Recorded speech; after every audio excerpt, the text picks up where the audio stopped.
check out the dial on this watch. In fact, check out the whole watch. This gorgeous little solid silver fob watch was built in the late 1860s in Switzerland, and unlike a lot of them, it doesn't have a cylinder escapement. It has a proper full Swiss lever escapement, and in this video I'm going to be doing a full restoration of that high grade movement, but I'm also going to be giving the historical context for this very, very pretty watch. Now, there is one other thing that sets this watch apart from pretty much all the other watches that I service and restore on this watch bench, and that is that this beautiful little fob watch in solid silver, this watch belongs to me.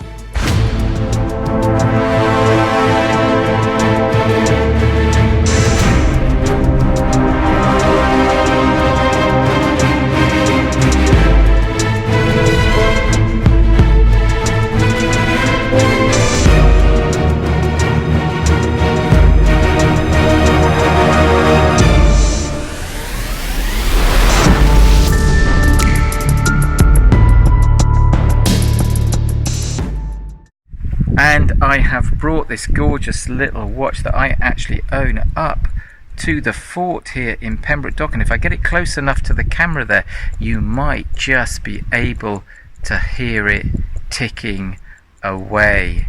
And looking up at the fort here, you can see clearly that it was built in the mid-19th century in the reign of Queen Victoria, which makes this fort mid-19th century and this little pocket watch mid-19th century. And we are now back at the watch bench and having a really good look at this little fob watch.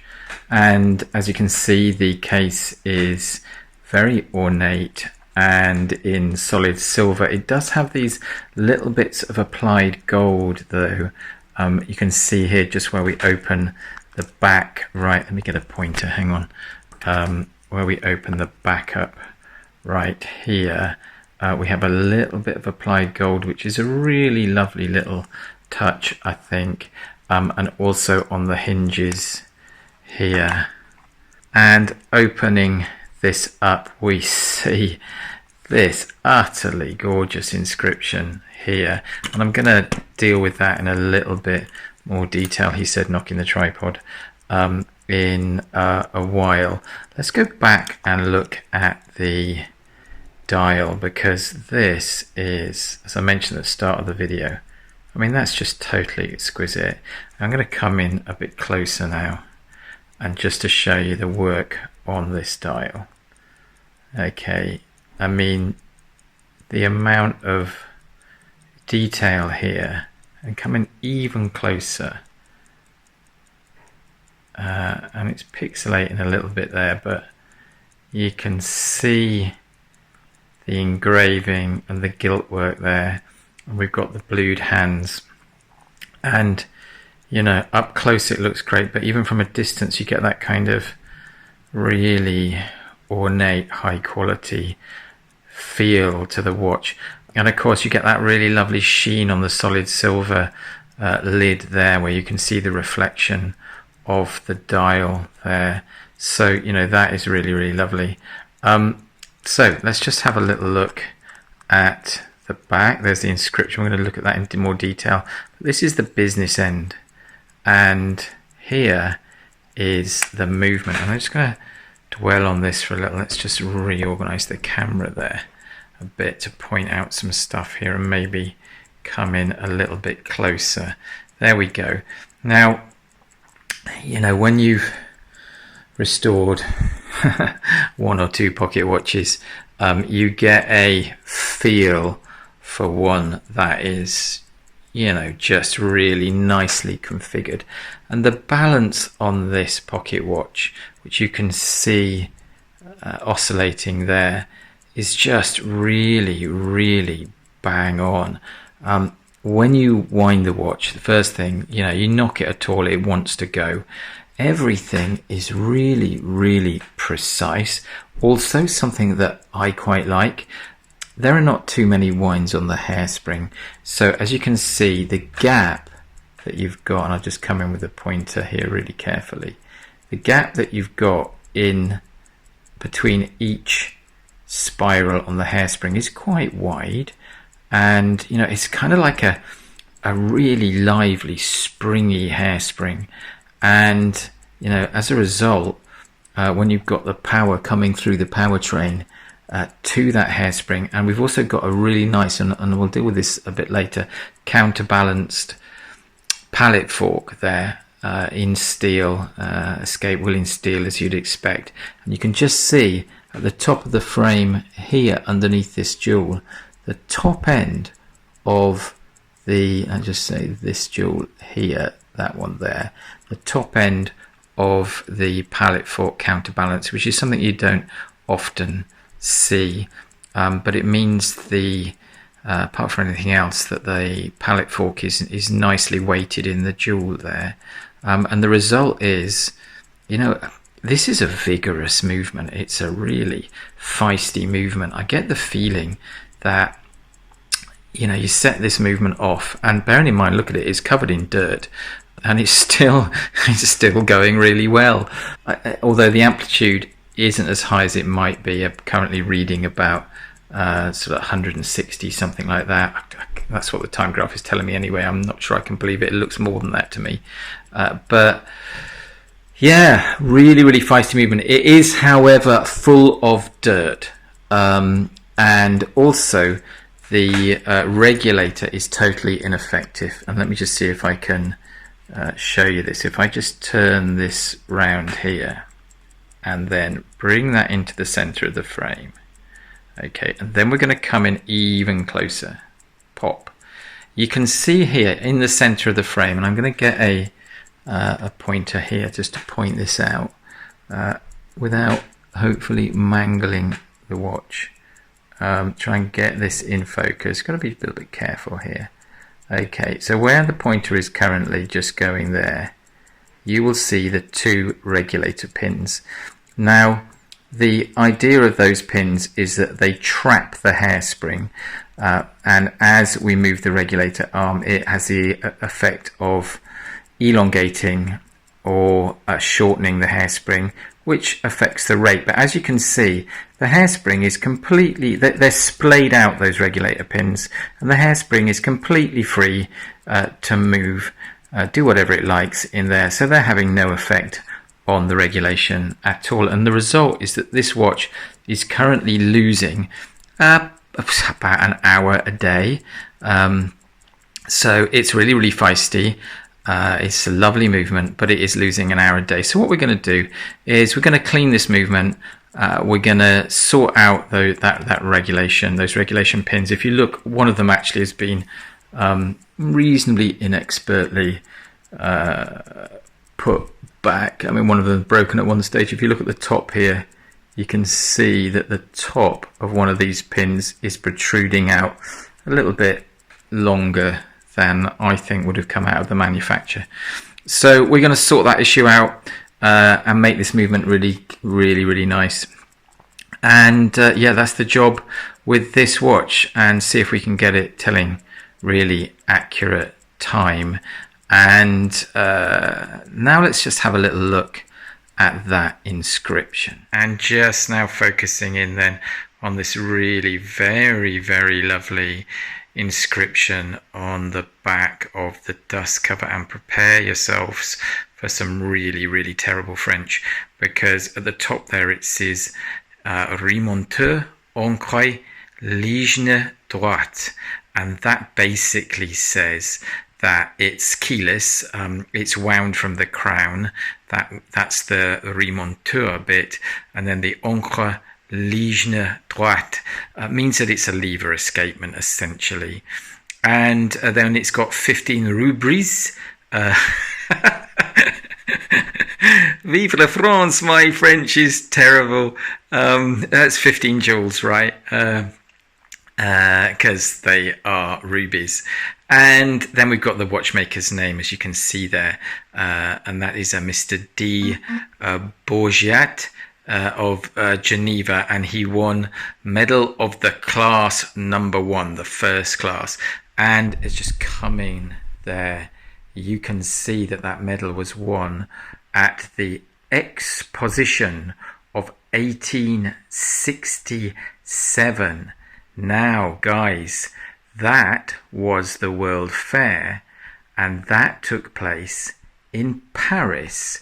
So let's leave the fort now in Pemberton Dock, and let's get some altitude and cross the English Channel and go to Paris. Let's go to Paris now.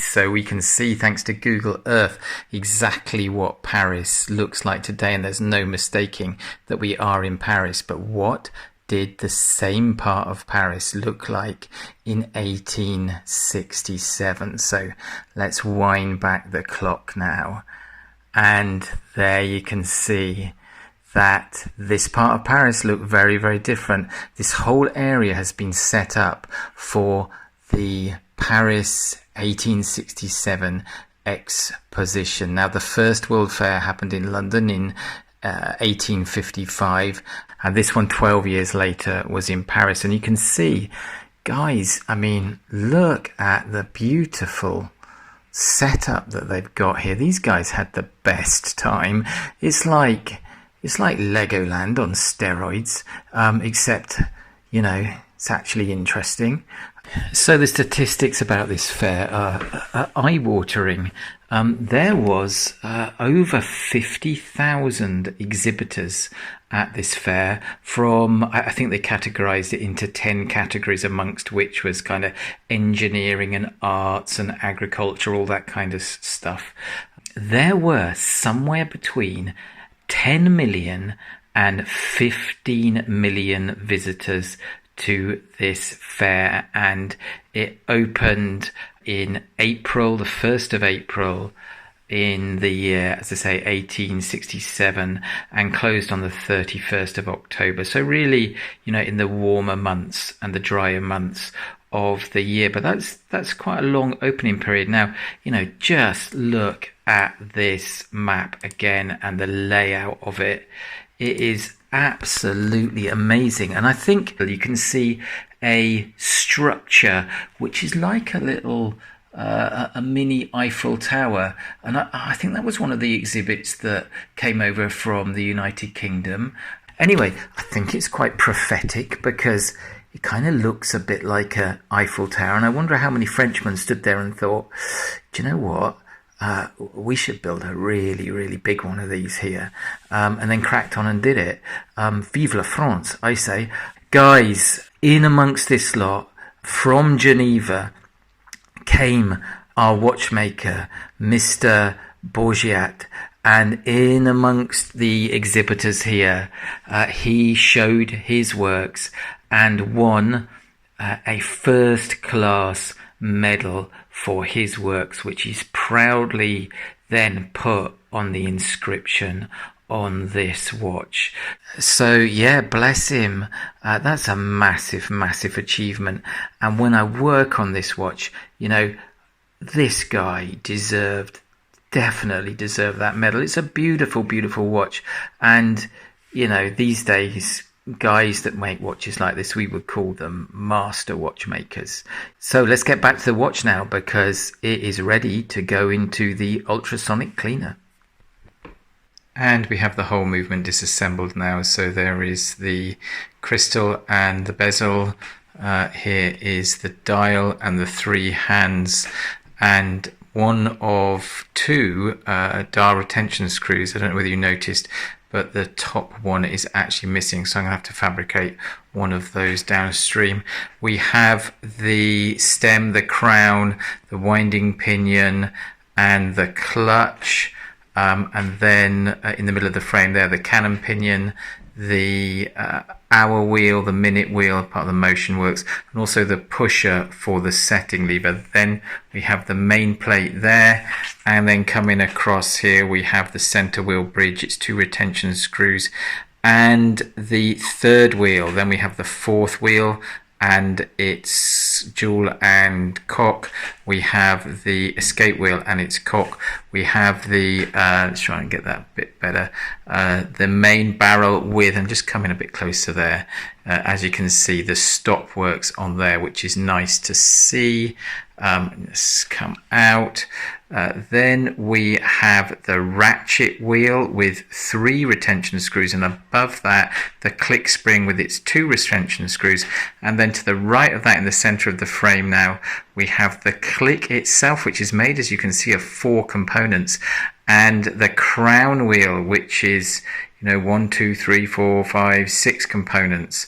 These guys really went to town on this, making sure that it was high grade.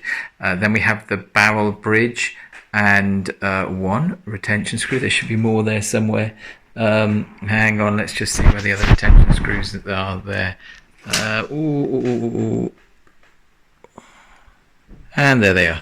So the barrel bridge and 3 retention screws. Notice that one of them is shorter than the other. You have to get it in the right place, because if you ram in one of the longer ones in the shorter hole, you're going to be in a world of hurt. Okay, coming down the bottom here we have the intermediate wheel, and then just coming a bit closer, the stem protector, and the escapement. We've got the pallet bridge there, the pallet fork bridge, and then the pallet fork, which you can see in this movement is really chunky and has that front facing circular counterbalance on it.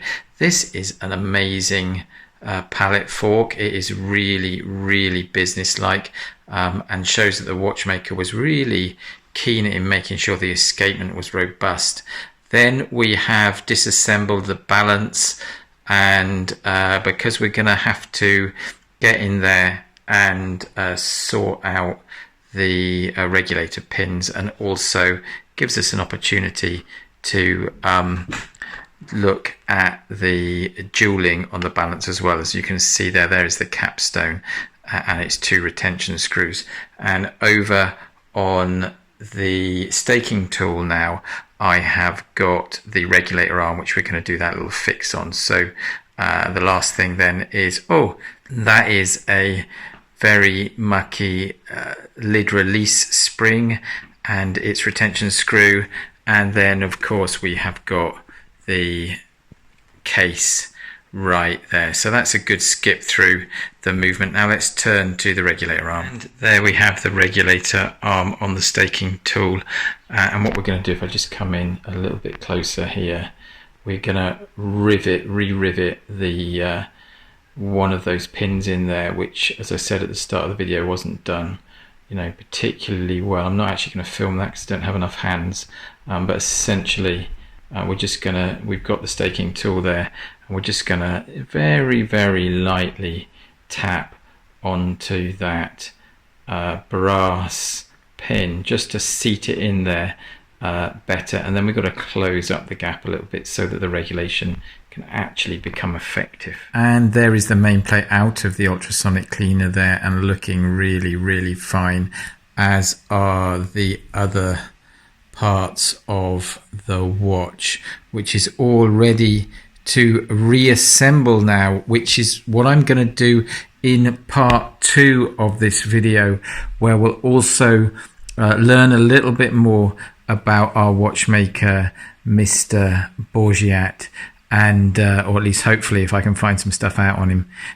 And guys, if you like my videos, then please subscribe, hit the bell there. This is now the first part of a 2-part series on this beautiful watch, which was made by Mr Borgeat, who exhibited his most excellent work at the 1867 Paris Expedition, or Exposition, I should say, the World Fair, which was visited by over 10 million people. Guys, that's all I've got for you for this video. So until the next one, you guys take care out there, and good night and God bless.